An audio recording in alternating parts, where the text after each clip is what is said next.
اعوذ باللہ من الشیطان الرجیم بسم اللہ الرحمن الرحیم۔ آج سب کو دی پروفٹس پاتھ چینل کے اندر خوش آمدید کہتے ہیں۔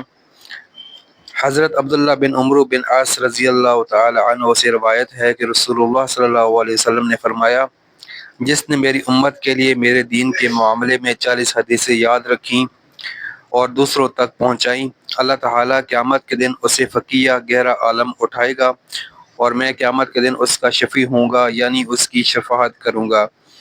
مقصد یہ ہے کہ اگر کوئی مسلمان 40 اہم حدیث یاد کرے اور دوسروں تک پہنچائے تو یہ اس کے لیے علم، ہدایت اور شفاعت کا ذریعہ ہوگا۔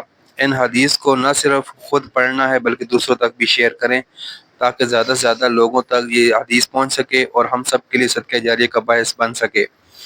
40 منتخب احادیث بما مختصر تشریح۔ نمبر 1، اعمال کا دار و مدار نیتوں پر ہے۔ نیت اصل ہے، عمل کی قبولیت نیت پر موقوف ہے۔ نمبر 2، آسانی کرو سختی نہ کرو، یعنی دین آسان ہے، دوسروں پر بوجھ نہ ڈالو۔ مسلمان وہ ہے جس کی زبان اور ہاتھ سے دوسرا مسلمان محفوظ رہے۔ حقیقی مسلمان وہ ہے جو دوسروں کو نقصان نہ پہنچائے۔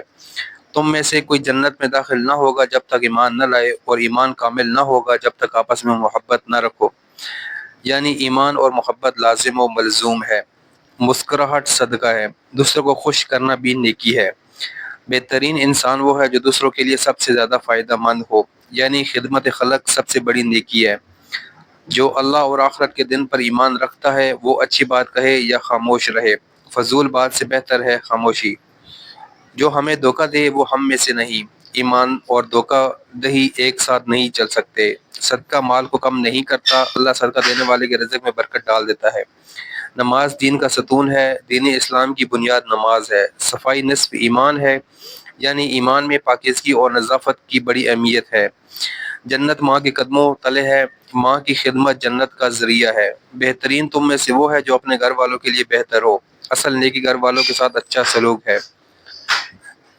روزہ ڈال ہے، روزہ برائیوں سے بچاتا ہے۔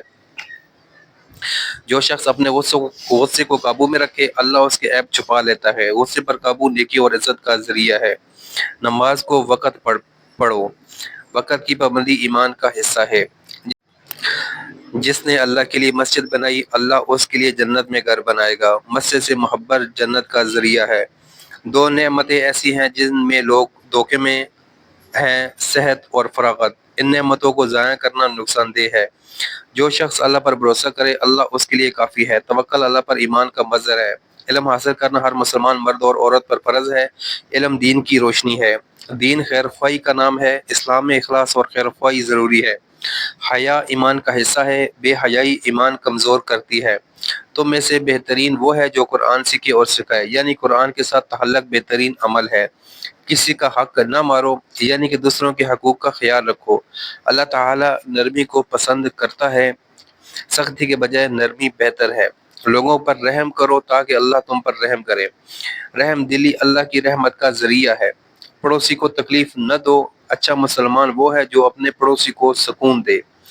سلام کو عام کرو، سلام محبت اور اخوت کا ذریعہ ہے۔ علماء انبیاء کے وارث ہیں، علم دین والے سب سے اعلیٰ مقام رکھتے ہیں اور وہ انبیاء کے وارث ہیں۔ غصہ نہ کرو، غصہ سب برائیوں کی جڑ ہے۔ صدقہ ہر مسلمان پر لازم ہے، ہر ایک اپنی استطاعت کے مطابق صدقہ دے۔ اللہ پاک چیز ہی قبول کرتا ہے، یعنی کہ حلال کمائی ہی اللہ کو پسند ہے۔ حرام کمائی کو آپ اللہ کے راستے میں دیں گے تو آپ کو فائدہ نہیں ہوگا۔ سچائی نیکی کی طرف لے جاتی ہے، سچائی ایمان کی علامت ہے۔ جھوٹ گناہ کی طرف لے جاتا ہے، جھوٹ ایمان کو برباد کرتا ہے۔ ایمان کا سب سے اعلیٰ درجہ یہ ہے کہ تم اللہ کے لیے محبت کرو اور اللہ کے لیے بغض کرو۔ محبت و نفرت اللہ کی رضا کے لیے ہو۔